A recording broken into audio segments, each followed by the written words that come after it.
हाँ, पुरुष तन में आता है, और पुरुष तन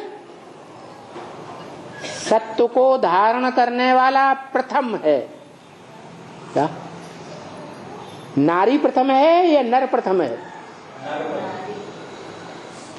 सत्व जो निराकार भी है, सत्व जो साकार भी है। क्या उस निराकार का जो सत्व है वो ज्ञान है, वो निराकार है, और साकार का सत्व है वीर्य। हर पुरुष हर नर में वो सत्व आता है अपने टाइम पर। क्या जन्म लेते ही नहीं होता है? जन्म लेते ही होता है? नहीं, पक जाता है, परिपक्व हो जाता है? उसे कहा जाता है वयस्क। क्या कहते हैं? बालिग, सगीर। तब वो सत्व पकता है। उसमें भी ऐसे ही है।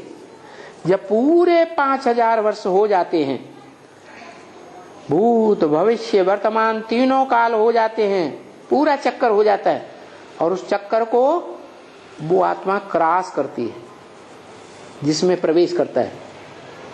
जब क्रॉस करती है तो उसमें तीनों काल का ज्ञान आ जाता है।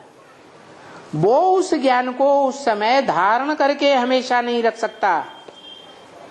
इसलिए ब्रह्म वाक्य मुरली में बोला, मुझे तलक हो जाती है। क्या मैं ठहर नहीं सकता, और मैं इस सृष्टि पर आता हूं। नई सृष्टि रचने के लिए, नया परिवार बनाने के लिए, वसुधैव कुटुंबकम बनाने के लिए, सारी वसुधा सारी पृथ्वी को अपना कुटुंब परिवार बनाने के लिए मुझे क्या चाहिए? माता चाहिए। तो जिस तन में प्रवेश करता हूं वो तो पुरुष है, माता तो है ही नहीं। इसलिए 3 मूर्तियों में से 2 मूर्तियों को देखता हूं। क्या वो दोनों जो मूर्तियां हैं उनमें एक आत्मा और एक पूरा शरीर, एक है देहभान वाली और एक है आत्मिक स्थिति वाली। उन दोनों आत्माओं का आधार लेता हूं, लेकिन आधार लेने का लक्ष्य क्या है? सुनना सुनाना या समझना समझाना? सुनने सुनाने को भक्ति कहा जाता है, और समझने समझाने को ज्ञान कहा जाता है। तो मेरे आने का लक्ष्य क्या है? ज्ञान का बीज डालना। अहम ज्ञान, अहम बीज प्रदपिता। मैं ज्ञान का बीज डालने वाला पिता हूं। तो वो आकर के मनुष्य तन में ज्ञान का बीज डालता है, लेकिन वो ज्ञान का बीज नर में डालता है या नारी में डालता है? नर में डालता है, और नर को पुरुष कहा जाता है। और ब्रह्म वाक्य है मुरली में, इस दुनिया में जितने भी पुरुष हैं वो सब Duryodhan Dushasan, A to Z।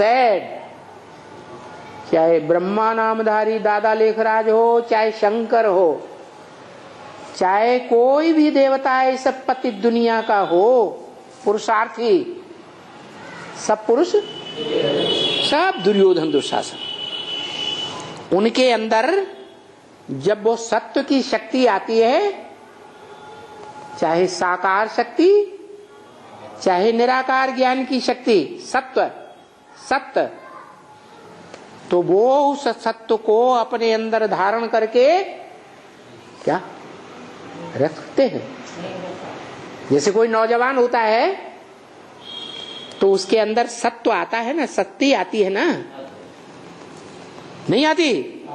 सत्व की शक्ति, सत्य आती है, सत्व आता है। उस सत्व को जो कन्या माता धारण करती है सच्चाई से वो सती कही जाती है। बाकी वो पुरुष नहीं धारण कर सकता जीवन भर। ऐसा कोई पुरुष, ऐसा कोई नर देखा हो, सुना हो तो नाम बताओ। इस दुनिया में एक भी पुरुष नहीं, एक भी नर नहीं जो सत्व की शक्ति को जीवन भर अपने जीवन में धारण करके। ये परंपरा किसने शुरू की, कहां से हुई है? संगम युग से शुरू हुई।